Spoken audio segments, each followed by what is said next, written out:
Tuhan. Dari pembacaan Alkitab tadi, kita diberikan tema bahwa Tuhan tidak pernah menolak suatu sisa atau sisa yang percaya kepadanya. Mengapa Rasul Paulus mau berbicara tentang sisa Israel kepada jemaat di Roma? Walaupun Rasul Paulus sendiri yang menulis surat ini, tetapi bukan dia juga yang mendirikan jemaat itu. Bahkan dia sebelum menulis surat ini, dia belum pernah ke sana. Oleh karena ketidakhadirannya, maka dia mau meluruskan apa yang telah diajarkannya. Maka memang ajaran Rasul Paulus di kota Roma itu disalah mengerti oleh orang-orang Yahudi. Karena Rasul Paulus mau hendak meluruskan ajarannya yang disalah mengerti oleh mereka itu, bahwa menurut mereka keselamatan itu hanya terjadi oleh karena perbuatan. Tapi Rasul Paulus bilang tidak, hanya oleh kasih karunia. Nah, ajaran dalam surat Roma hendak diuraikan adalah bagaimana jemaat di Roma dan orang-orang Yahudi dapat menangkap dan mengerti tentang anugerah Allah, anugerah yang begitu besar dan kemurahan Allah yang begitu luas. Ini yang tidak dimengerti oleh orang-orang Yahudi di kota Roma itu. Sehingga dengan begitu dalam pembacaan kita tadi, bagaimana Rasul Paulus berbicara tentang sisa Israel, dan dia mau mengatakan bahwa saya sendiri orang Israel dari suku Benyamin.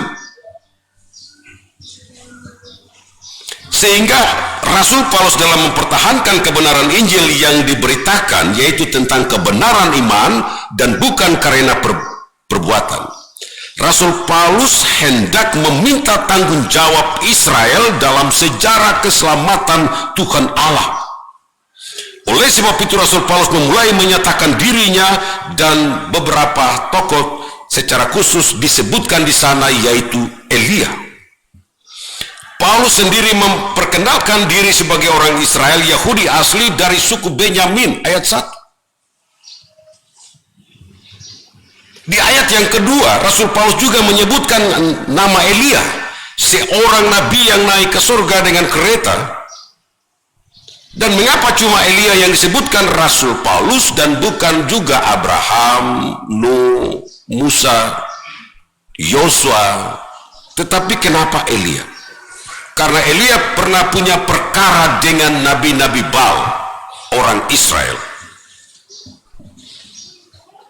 Karena Elia pernah berdoa 8 kali kepada Tuhan Allah.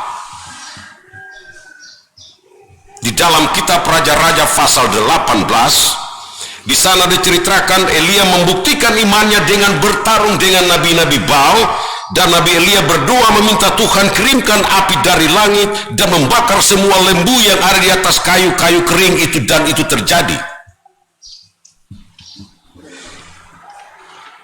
Dan ini sekaligus membuktikan bahwa Baal tidak mempunyai kuasa,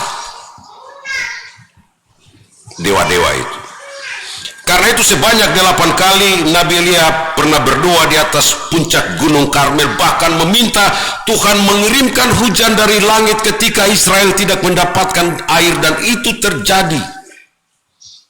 Disinilah Elia membuktikan iman percaya kepada Allah dan bukan kepada perbuatan. Itulah yang mau ditunjukkan oleh Rasul Paulus kepada orang Yahudi di Roma.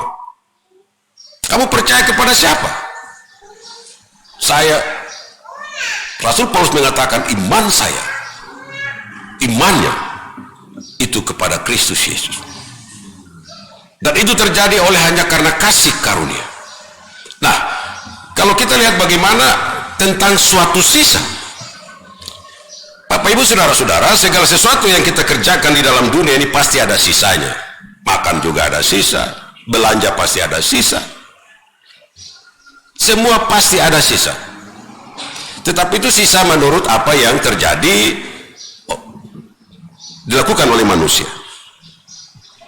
Sisa yang terjadi karena tindakan manusia. Bahkan kita hendak memberikan persembahan pun kita tidak bisa memberikan seluruhnya, karena kita harus sisahkan mana untuk kita bisa pakai makan, minum, dan kita pakai makan. Hari ini Tuhan menasihati kita tentang suatu sisa menurut kasih karunia Allah, dan itu terjadi hanya dari pihak Tuhan. Karena dalam pembacaan tadi ternyata masih ada 7.000 laki-laki yang disisahkan, mereka yang tidak pernah terlibat dengan penyembahan kepada Baal itu. Jadi Elia minta, tapi Tuhan bilang, saya masih sisahkan mereka yang akan diselamatkan itu. Nah, karena pilihan suatu sisa itu menurut kasih karunia Allah, maka yang terpenting adalah iman dan kesetiaan. Barulah perbuatan itu. Karena perbuatan itu menurut iman kita. Dari sejarah Israel, kita banyak belajar tentang sisa itu. Bayangkan semua yang keluar dari tanah perbudakan Mesir, tidak semua juga yang masuk ke Kanaan, hanya sisa. Bahkan Musa sendiri pun melakukan kesalahan dan dia mengakhiri hidupnya di Gunung Nebo, dan Yosua melanjutkan. Tidak semua orang akan pergi ke sana, hanya sisa yang akan masuk ke tanah Kanaan. Tidak ada sisa yang di dunia ini, tidak ada semua orang. Pasti kita bilang kalau begitu tidak semua orang masuk surga. Bisa jadi sisa yang setia itu yang bisa selamat masuk tanah Kanaan. Sisa yang setia kepada Tuhan itu yang nanti masuk ke surga. Karena itu terjadi karena kasih karunia. Perbuatan baik pun atau apapun, amal pun tidak bisa membuat orang masuk surga. Maka tugas dan tanggung jawab orang Kristen, tanggung jawab kita adalah berusahalah agar kita masing-masing orang termasuk dalam hitungan sisa itu. Sisa menurut kasih sayang Tuhan untuk menerima keselamatan itu. Sebab tidak semua juga akan menerima keselamatan itu, karena dunia ini dipenuhi dengan berbagai godaan. Orang bisa saja meninggalkan Tuhan karena dia percaya kepada pohon besar, dia percaya kepada kain merah di pinggang, dia bisa percaya kepada penyembahan-penyembahan lain, dia percaya kepada sesajen-sesajen, percaya kepada dukun-dukun, dan semua orang bisa percaya itu. Nah, kepercayaan seperti ini yang pernah dilakukan oleh Israel, dan Elia meminta, Tuhan kirim api, buktikan bahwa engkau ada. Karena mereka bertarung begitu. Jadi Elia berdiri di sini, lalu nabi-nabi Baal di sana, lalu mereka taruh lembu jantan di atas kayu kering, lalu masing-masing mereka nabi-nabi Baal itu berdoa menurut mereka, dan Elia bilang, Tuhan bakar barang itu, dan itu terjadi. Iman itu. Nah, Bapak Ibu saudara-saudara yang dikasih, kalau kita sudah mengerti bagian ini, supaya berusaha menjadi suatu bagian dari hitungan sisa itu, maka apa yang harus kita lakukan? Ini tadi Bapak ada punya syair lagu bagus. Oh Juru Selamat, bimbing umat, bimbing aku, beri pertolongan untuk hidup. Hanya kepada Tuhan. Oleh sebab itu, apa yang bisa kita lakukan supaya kita masuk dalam hitungan sisa? Supaya Tuhan bisa memperhitungkan kita sebagai kepala keluarga, lakukanlah tanggung jawab dengan kasih sayang istri, anak-anak. Sebagai ibu, lakukanlah tanggung jawab terhadap suami, anak-anak.